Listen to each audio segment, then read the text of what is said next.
Hi friends, வாங்க வணக்கம். எல்லோரும் எப்படிப்பா இருக்கீங்க? நல்லா இருக்கீங்களா? சாப்பிட்டீங்களா? இன்றைக்கி என்ன ரெசிபி பார்க்க போகிறோம் தெரியுங்களா? முட்டை மசாலா செய்ய போகிறோம். சரிங்களா? அதுவும் அந்த முட்டை மசாலா பார்த்திங்கன்னா, நான் ஏற்கனவே முட்டை குருமா மாதிரி ஒன்று போட்டிருக்கிறேன். இப்போ இது பார்த்திங்கன்னா முட்டை மசால் செகண்டு முட்டை இதுலேயே ரெண்டாவது ஐட்டம் இது. சரிங்களா?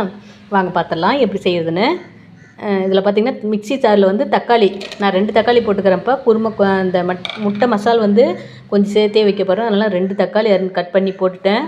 அதோடு பார்த்திங்கன்னா கொஞ்சம் கருவேப்பிலை, இதில் பார்த்திங்கன்னா பூண்டு. இந்த இஞ்சி பூண்டுலாம் பார்த்திங்கன்னா உங்களுக்கு மிக்சியில் நைஸாக அடித்து ஃப்ரிட்ஜில் வச்சுருந்தீங்க, இல்லை ஸ்டாக்கில் வச்சுருக்கீங்க, இல்லை அம்முக்கடையில் நசுக்கிறோம்னாலும் நீங்கள் நைஸாக நசுக்கிங்க. நான் மெத்தையில் இருக்கிறதெல்லாம் வச்சு நசுக்கிறது முடியாது. இந்த ஒரு 4 பூண்டு, இஞ்சி இதெல்லாம் பார்த்திங்கன்னா மிக்ஸி ஜாரில் மைய என்கிட்ட சின்ன ஜார் இல்லை, இந்த பெரிய ஜார் தான் இருக்குது. இது அடியிலே பிடிச்சிக்கும், வராது. அதனால் நான் தக்காளி கூட போட்டுடுறேன். சரிங்களா? இதில் பார்த்திங்கன்னா கொஞ்சம் இஞ்சி, ஒரு 4-5 முந்திரி பருப்பு. உங்கள்கிட்ட முந்திரி பருப்பு இருந்தால் போட்டுக்கோங்க, இல்லைன்னா தேவையில்லை. ஓகேங்களா? அடுத்ததாக பார்த்திங்கன்னா ஒரு 2 பச்சை மிளகா.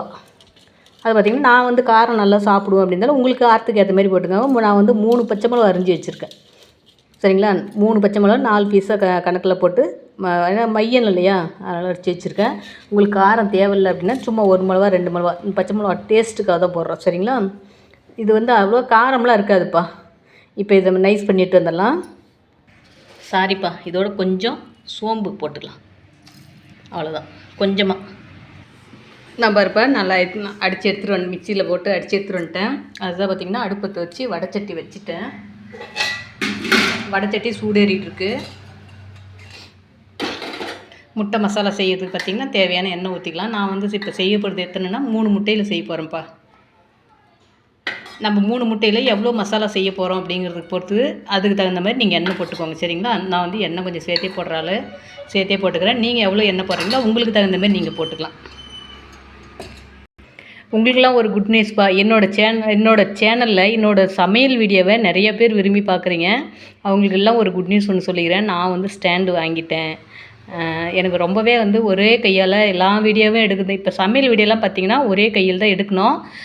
அப்புறம் பார்த்திங்கன்னா மற்ற எதாவது வேலை செய்கிறது, ஒர்க் பண்ணுறதோ, இல்லை லைவில் பேசும்போதோ, ஷார்ட்ஸ் வீடியோவுக்கு இது மாதிரிலாம் எடுக்கும்போது பார்த்திங்கன்னா எனக்கு ரொம்பவே சிரமமாக இருக்குது. ஒரு கையில் வச்சுக்கிட்டு ஸ்டாண்டு இல்லாமல் கஷ்டமாக இருந்தது. ஸ்டாண்டு வாங்கிட்டேன். சமையலுக்கு தான் அது எப்படி யூஸ் பண்ணுறது அப்படின்னு தெரியல. ட்ரை பண்ணிவிட்டு அடுத்த டைம்லேருந்து ஸ்டாண்டில் தான் வச்சு செல்லு சமைக்க போகிறேன்னு நினைக்கிறேன். ஸ்டாண்டில் வச்சா பாஸ் பண்ண முடியாது இல்லைங்களா? பார்க்கலாம், ட்ரை பண்ணுறேன். எனக்கு எப்படின்னு பண்ண முடியுமா, பாஸ் பண்ண முடியுமா என்னன்னு தெரிஞ்சுக்கிட்டு பார்க்குறேன். சரிப்பா, கோச்சிக்காதீங்க. இந்த விவரத்தை உங்ககிட்ட எல்லாம் சொல்லணும்னு ஆசைப்பட்றேன், அதுக்காக தான். ஓகேங்களா? சரி, தாளித்து போட்டலாமா? எண்ணெய் பார்த்திங்கன்னா நல்லா காஞ்சிச்சுப்பா. கடுகு போட்டுக்கலாம். அடவு பார்த்திங்கன்னா பச்சை மிளகாயும் போட்டுக்கலாம். இதோட கருவேப்பிலையும் போட்டுக்கலாம். இதில் வெங்காயமும் போட்டுக்கலாம். சின்ன வெங்காயமும் பெரிய வெங்காயமும் கலந்து போட்டிருக்கேன்.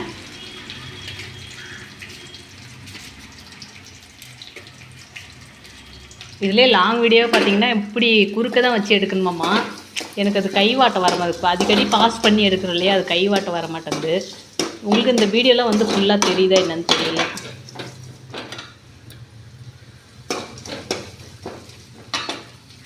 வெங்காயம் மட்டும் கொஞ்சம் நல்லா எண்ணெயிலே அப்படியே வணங்கிட்டுப்பா, டேஸ்ட் நல்லாயிருக்கும்.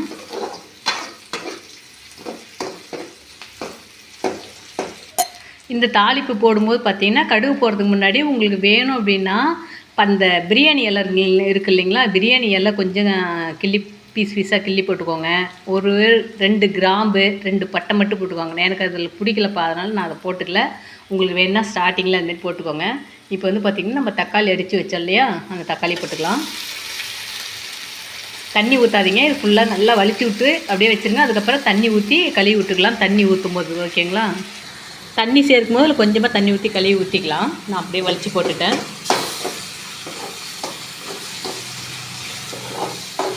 இந்த டைமில் அடுப்பு கொஞ்சம் அனல் கம்மி பண்ணிக்கோங்க.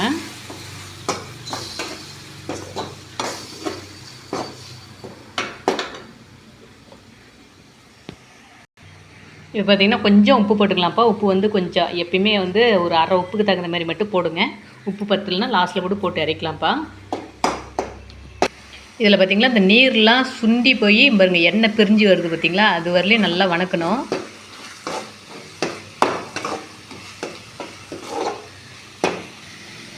இப்போ வந்து அடுப்பு சிம்மில் வச்சுக்கோங்கப்பா. அடுப்பை சிம்மில் வச்சுட்டு கொஞ்சம் மஞ்சத்தூள் பார்த்திங்கன்னா அளவாக கொஞ்சமாக போட்டுக்கோங்க. நானே ஒவ்வொரு நாளைக்கு பார்த்திங்கன்னா நெம்மார்ந்த மாதிரி கவரில் போடுறதால கொஞ்சம் எக்ஸ்ட்ரா போட்டுறேன். அதனால் எனக்கு இது வரலையும் மஞ்சள் வாடெலாம் இது வருங்க அந்தளவுக்குலாம் மோசமாக போட்டதில்லை நான். நீங்கள் பார்த்து கவனமாக போட்டுக்கோங்க சரிங்களா, உங்களோட சேஃப்டிக்காக தான் நான் சொல்கிறேன். அடுத்து பார்த்திங்கன்னா கொஞ்சம் கரம் மசாலா. உங்களுக்கு கரம் மசாலா பிடிக்காது வேண்டாம் அப்படின்னா அவாய்ட் பண்ணிடலாம். இதில் பார்த்திங்கன்னா கொஞ்சமாக மிளகாத்தூள் காரத்துக்கு ஏற்ற மாதிரி கொஞ்சமாக போட்டுக்கலாம். காரம் இல்லைன்னா அதுக்கப்புறம் போட்டுக்கலாம்ப்பா. கொஞ்சமாக சிக்கன் பொடி கொஞ்சம், உங்களுக்கு இது எதுவுமே வேண்டாம்னாலும் சிக்கன் பொடி மட்டும் போட்டுக்கோங்க. இல்லை கரம் மசாலா மட்டும் போடுற மாதிரினாலும் போட்டுக்கோங்க. சிக்கன் பொடி வேண்டாம் அப்படின்னா. எனக்கு வந்து இது 2 டேஸ்ட்டுமே பிடிக்கிறதால நான் 2மே போட்டுக்கிறேன்ப்பா. கொஞ்சம் நேரம் பார்த்திங்கன்னா இந்த எண்ணெயிலே வணங்கட்டும் அந்த மசாலா பொடிலாம். அப்படியே சிம்மிலே லைட்டாக அப்படியே வணங்கட்டும்.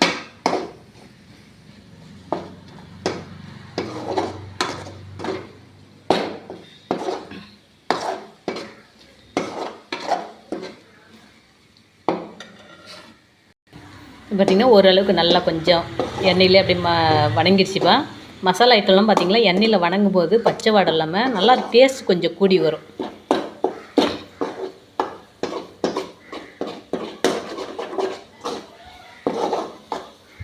இப்போ பார்த்திங்கன்னா நான் மிக்சியில் வந்து கொஞ்சமாக தண்ணி ஊற்றி கழுவி வச்சுருக்கேன். இந்த மிக்சி கழுவுன தண்ணி கொஞ்சமாக ஊற்றிக்கலாம்.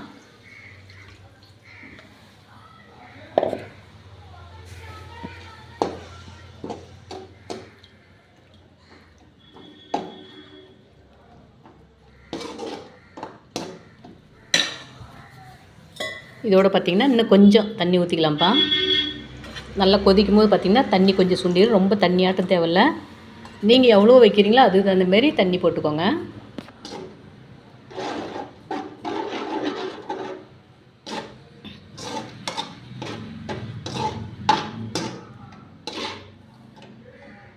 ஓகே, இது நல்லா கொதிக்கிட்டும்பா அப்படியே.